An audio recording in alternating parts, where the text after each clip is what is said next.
अन्न सुरक्षा लाभ घेणाऱ्या लाभार्थ्यांच्या निकषामध्ये बदल करण्याबाबतची ही मागणी आहे। राज्यात अन्न सुरक्षेचा लाभ घेणाऱ्या लाभार्थ्यांना ग्रामीण वार्षिक परिवार उत्पन्न मर्यादा ही 44,000 रुपये, तर हीच शहरी मर्यादा ही 59,000 रुपये आणि त्यामुळे या निकषांमध्ये बदल करण्याची मागणी ही राज्यभरातून होते।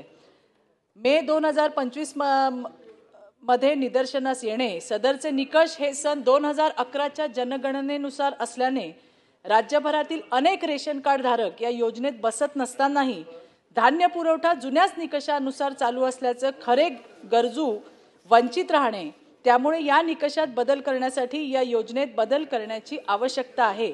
दारिद्र्य रेषेखाली अपात्र ठरलेल्या अनेक परिवारांना शासकीय योजनेचा लाभ मिळत नाहीये।